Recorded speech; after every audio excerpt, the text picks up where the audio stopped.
अस्सलाम वालेकुम। पीएसएल 2026 में पाकिस्तान की टीम के तकरीबन जितने भी बड़े प्लेयर्स हैं वो सब अपनी टीमें बदलने जा रहे हैं और उसकी वजह यह है कि पीएसएल की जो रिटेंशन रूल्स हैं, जो पीएसएल की प्लेयर सिलेक्शन रूल्स हैं, उन सब में 2026 के लिए बड़ी बड़ी तब्दीलियां होने जा रही हैं। ये रूल्स में तब्दीलियां क्या होने जा रही हैं और इसकी वजह से कौन कौन से प्लेयर्स किस किस टीम में जाएंगे, इसकी डिटेल्स मैं आपसे शेयर करता हूं। देखिए, पीएसएल 2026 में दो नई टीमें ज्वाइन करेंगी पीएसएल को, और ये आपको मैंने लास्ट वीडियो में बताया था कि एक टीम पंजाब से होगी जिसके लिए दो शहर शॉर्टलिस्ट किए गए हैं, जिसमें एक सियालकोट है, एक फैसलाबाद है, और एक टीम सिंध से होगी जिसके लिए मीरपुर खास और हैदराबाद सिलेक्ट किए गए हैं।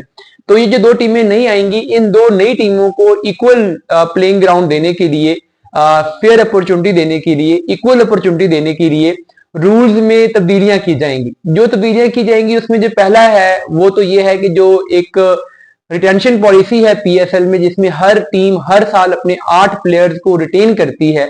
अब ये जो तादाद 8 प्लेयर वाली थी इसको कम करके 4 पे लाया जा रहा है। तो यानी अगले साल जब पीएसएल 2026 से पहले रिटेंशन लिस्ट टीमें देंगी तो उसमें हर टीम अपने 4 प्लेयर को रिटेन करेगी और बाकी सब प्लेयर को वो रिलीज करेंगे। और उस 4 प्लेयर्स को जब वो रिटेन करेंगे तो वो ये नहीं कर सकते कि अपने सारे के सारे प्लैटिनम प्लेयर वो रिटेन कर लें।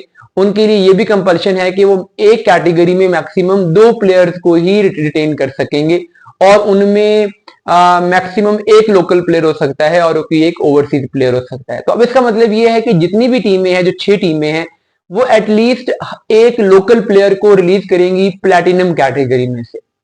तो इसका मतलब है कि 6 प्लैटिनम प्लेयर अगली दफा रिलीज होंगे। इसी तरीके से 6 डायमंड प्लेयर एटलीस्ट रिलीज होंगे। तो ये जो 12 प्लेयर जब रिलीज होंगे तो ये 12 प्लेयर जो 6 प्लैटिनम में है, 6 डायमंड में है, गोल्ड से भी रिलीज होंगे, सिल्वर से भी होंगे, लेकिन ये 12 प्लेयर जो बड़े जो मेजर कैटेगरी से रिलीज होंगे, ये 12 प्लेयर्स बेसिकली आ जाएंगे दोबारा से ड्राफ्ट में, और वहां से फिर टीमों के पास अपॉर्चुनिटी होगी कि वो अपने वहां पे पिक कर सके। और उसमें जो दो नई टीमें हैं उनको फर्स्ट चांस दिया जाएगा कि वो अपने प्लैटिनम और डायमंड प्लेयर पिक कर सके। एक एक जो फर्स्ट पिक होगी वो उन टीमों को मिलेगी। जब उन टीमों की एक एक पिक हो जाएगी उसके बाद फिर आगे जाके इक्वल अपॉर्चुनिटी स्टार्ट हो जाएगी। तो एक तो इसमें चीज ये होने जा रही है ताकि नई टीमों को इक्वल अपॉर्चुनिटी मिल सके, उनको भी प्लैटिनम प्लेयर्स का एक फेयर पूल मिल सके, इस वजह से ये पॉलिसी की जा रही है। तो अगली दफा आप देखेंगे कि साइम अयूब और बाबर आजम में से एक प्लेयर जल्दी रिटेन करेगी, एक प्लेयर को रिलीज करेगी। इस तरीके से इस्लामाबाद शादाब और नसीम शाह में से एक को रिटेन करेंगे, एक को रिलीज करेंगे। लाहौर कलंदर से शाहीन और फखर में से एक को रिटेन करेंगे, एक को रिलीज करेंगे। मुल्तान सुल्तान मोहम्मद रिजवान में से और उसामा मीर में से एक को रिटेन करेंगे, एक को रिलीज करेंगे। कराची किंग्स ने इस दफा जो लोकल प्लेयर लिया था प्लैटिनम कैटेगरी में, वो अब्बास अफरीदी थे। चूंकि उनका एक ही था तो वो एक रख सकते हैं, वो एक इंटरनेशनल प्लेयर को रिलीज कर देंगे। इसी तरीके से कोटा ग्लैडिएटर्स जो है उन्होंने फहीम अशरफ को लिया था, वो एक ही थे तो वो साथ में एक इंटरनेशनल प्लेयर को रिलीज करेंगे।